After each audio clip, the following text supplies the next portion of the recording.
सोमवार को पड़ने वाली अमावस्या को सोमवती अमावस्या कहा जाता है। सोमवार चंद्र देवता को समर्पित दिन है। भगवान चंद्र को मन का कारक माना जाता है, अतः इस दिन अमावस्या पड़ने का अर्थ है कि यह दिन मन संबंधित दोषों को दूर करने के लिए उत्तम है। हमारे शास्त्रों में चंद्रमा को ही दैविक और भौतिक कष्टों का कारक माना जाता है, अतः यह पूरे वर्ष में 1 या 2 बार ही पड़ने वाले पर्व का बहुत अधिक महत्व माना जाता है। विवाहित स्त्रियों के द्वारा इस दिन पतियों की दीर्घ आयु के लिए व्रत का विधान है। सोमवती अमावस्या कलयुग के कल्याणकारी पर्वों में से एक है, लेकिन सोमवती अमावस्या को अन्य अमावस्याओं से अधिक पुण्य कारक मानने के पीछे भी पौराणिक एवं शास्त्रीय कारण है। सोमवार को भगवान शिव एवं चंद्र का दिन माना जाता है। सोम यानी चंद्रमा अमावस्या और पूर्णिमा के दिन चंद्रमा यानी सोमांश या अमृतांश सीधे सीधे पृथ्वी पर पड़ता है। शास्त्रों के अनुसार सोमवती अमावस्या के दिन चंद्रमा का अमृतांश पृथ्वी पर सबसे अधिक पड़ता है। अमावस्या अमा और वस्या 2 शब्दों से मिलकर बना है। शिव पुराण में इस संधि विच्छेद को भगवान शिव ने मां पार्वती को समझाया था।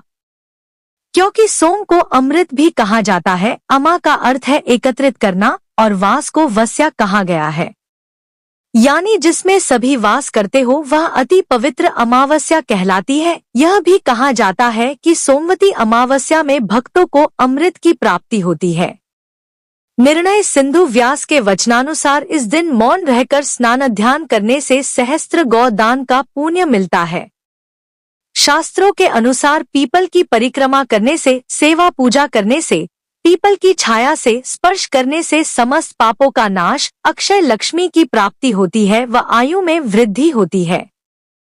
पीपल के पूजन में दूध, दही, मिठाई, फल, फूल, जनेऊ का जोड़ा चढ़ाने से और घी का दीप दिखाने से भक्तों की सभी मनोकामनाएं पूरी होती है। कहते हैं कि पीपल के मूल में भगवान विष्णु, तने में शिव जी तथा अगर भाग में ब्रह्मा जी का निवास है। इसलिए सोमवार को यदि अमावस्या हो तो पीपल के पूजन से अक्षय पुण्य लाभ तथा सौभाग्य की प्राप्ति होती है। इस दिन विवाहित स्त्रियों द्वारा पीपल के पेड़ की दूध, जल, पुष्प, अक्षत, चंदन आदि से पूजा और पीपल के चारों ओर 108 बार धागा लपेटकर परिक्रमा करने का विधान होता है और हर परिक्रमा में कोई भी मिठाई या फल चढ़ाने से विशेष लाभ होता है। ये सभी 108 फल या मिठाई परिक्रमा के बाद ब्राह्मण या निर्धन को दान करे। इस प्रक्रिया को कम से कम 3 सोमवती तक करने से सभी समस्याओं से मुक्ति मिलती है। इस प्रदक्षिणा से पितृदोष का भी निश्चित समाधान होता है। इस दिन जो भी स्त्री तुलसी या मां पार्वती पर सिंदूर चढ़ाकर अपनी मांग में लगाती है वह अखंड सौभाग्यवती बनी रहती है। जिन जातकों की जन्म पत्रिका में काल सर्प दोष है, वे लोग यदि सोमवती अमावस्या पर चांदी के बने नागनागिन की विधिवत पूजा कर उन्हें नदी में प्रवाहित करें, शिव जी पर कच्चा दूध चढ़ाएं, पीपल पर मीठा जल चढ़ाकर उसकी परिक्रमा करें, धूप दीप दिखाएं, ब्राह्मणों को यथाशक्ति दान दक्षिणा देकर उनका आशीर्वाद ग्रहण करें तो निश्चित ही काल सर्प दोष की शांति होती है।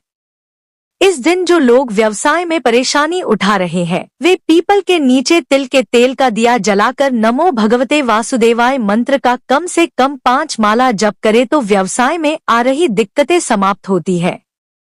इस दिन अपने पितरों के नाम से पीपल का वृक्ष लगाने से जातक को सुख, सौभाग्य, पुत्र की प्राप्ति होती है एवं पारिवारिक कलेश दूर होते हैं।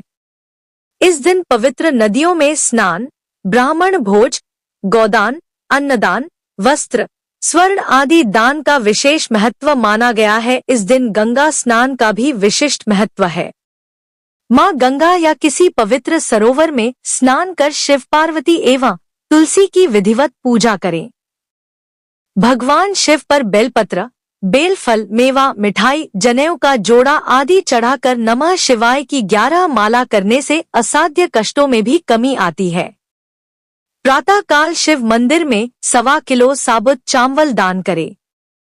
सूर्योदय के समय सूर्य को जल में लाल फूल, चंदन डालकर गायत्री मंत्र जपते हुए अर्घ देने से दरिद्रता दूर होती है। सोमवती अमावस्या को तुलसी के पौधे की नमो नारायणाय जपते हुए 108 बार परिक्रमा करने से दरिद्रता दूर होती है। जिन लोग का चंद्रमा कमजोर है वो गाय को दही और चावल खिलाए, अवश्य ही मानसिक शांति मिलेगी। मंत्र जप, साधना एवं दान करने से पुण्य की प्राप्ति होती है। इस दिन स्वास्थ्य, शिक्षा, कानूनी विवाद, आर्थिक परेशानियों और पति पत्नी संबंधी विवाद के समाधान के लिए किए गए उपाय अवश्य ही सफल होते हैं। इस दिन धोबी धोबन को भोजन कराने, उनके बच्चों को किताबें, मिठाई, फल और दक्षिणा देने से सभी मनोरथ पूर्ण होते हैं। सोमवती अमावस्या को भांजा, ब्राह्मण और ननद को मिठाई, फल, खाने की सामग्री देने से उत्तम फल मिलता है। इस दिन अपने आसपास के वृक्ष पर बैठे कौओं और जलाशयों की मछलियों को चावल और घी मिलाकर बनाए गए लड्डू दीजिए। यह पितृ दोष दूर करने का उत्तम उपाय है। सोमवती अमावस्या के दिन दूध से बनी खीर दक्षिण दिशा में पितृ की फोटो के सम्मुख कंडे की धूनी लगाकर पितृ को अर्पित करने से भी पितृ दोष में कमी आती है। अमावस्या के समय जब तक सूर्य चंद्र एक राशि में रहे तब कोई भी सांसारिक कार्य जैसे हल चलाना, कसी चलाना, दांती, गंडासी, लुनाई, जोताई आदि तथा इसी प्रकार से गृह कार्य भी नहीं करने चाहिए। सोमवती अमावस्या कथा। सोमवती अमावस्या से संबंधित अनेक कथाएं प्रचलित हैं। परंपरा है कि सोमवती अमावस्या के दिन इन कथाओं को विधिपूर्वक सुना जाता है। एक गरीब ब्राह्मण परिवार था जिसमें पति पत्नी के अलावा एक पुत्री भी थी। पुत्री धीरे धीरे बड़ी होने लगी। उस लड़की में समय के साथ सभी स्त्रियोचित गुणों का विकास हो रहा था। लड़की सुंदर, संस्कारवान एवं गुणवान भी थी, लेकिन गरीब होने के कारण उसका विवाह नहीं हो पा रहा था। एक दिन ब्राह्मण के घर एक साधु पधारे जो कि कन्या के सेवाभाव से काफी प्रसन्न हुए। कन्या को लंबी आयु का आशीर्वाद देते हुए साधु ने कहा कि कन्या के हथेली में विवाह योग्य रेखा नहीं है। ब्राह्मण दंपति ने साधु से उपाय पूछा कि कन्या ऐसा क्या करे कि उसके हाथ में विवाह योग बन जाए। साधु ने कुछ देर विचार करने के बाद अपनी अंतर्दृष्टि से ध्यान करके बताया कि कुछ दूरी पर एक गांव में सोना नाम की धोबी जाति की एक महिला अपने बेटे और बहू के साथ रहती है, जो कि बहुत ही आचार विचार और संस्कार संपन्न तथा पतिपरायण है। यदि यह कन्या उसकी सेवा करे और वह महिला इसकी शादी में अपने मांग का सिंदूर लगा दे, उसके बाद इस कन्या का विवाह हो तो इस कन्या का वैधव्य योग मिट सकता है। साधु ने यह भी बताया कि वह महिला कहीं आती जाती नहीं है। यह बात सुनकर ब्राह्मणी ने अपनी बेटी से धोबिन की सेवा करने की बात कही। कन्या तड़के ही उठकर सोना धोबिन के घर जाकर सफाई और अन्य सारे करके अपने घर वापस आ जाती। सोना धोबिन अपनी बहू से पूछती है कि तुम तो तड़के ही उठकर सारे काम कर लेती हो और पता भी नहीं चलता। बहू ने कहा कि मां जी, मैंने तो सोचा कि आप ही सुबह उठकर सारे काम खुद ही खत्म कर लेती हैं। मैं तो देर से उठती हूँ। इस पर दोनों सास बहू निगरानी करने लगी कि कौन है जो तड़के ही घर का सारा काम करके चला जाता है। कई दिनों के बाद धोबिन ने देखा कि एक एक कन्या मुंह अंधेरे घर में आती है और सारे काम करने के बाद चली जाती है। जब वह जाने लगी तो सोना धोबिन उसके पैरों पर गिर पड़ी, पूछने लगी कि आप कौन है और इस तरह छुपकर मेरे घर की चाकरी क्यों करती हैं। तब कन्या ने साधु द्वारा कही गई सारी बात बताई। सोना धोबिन पति परायण थी, उसमें तेज था। वह तैयार हो गई। सोना धोबिन के पति थोड़ा अस्वस्थ थे। उसने अपनी बहू से अपने लौट आने तक घर पर ही रहने को कहा।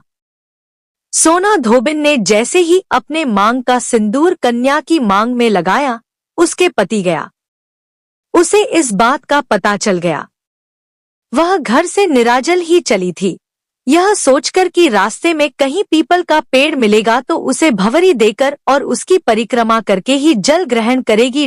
उस दिन सोमवती अमावस्या थी। ब्राह्मण के घर मिले पुए पकवान की जगह उसने ईंट के टुकड़ों से 108 बार भंवरी देकर 108 बार पीपल के पेड़ की परिक्रमा की और उसके बाद जल ग्रहण किया। ऐसा करते ही उसके पति के मुर्दा शरीर में कंपन होने लगा।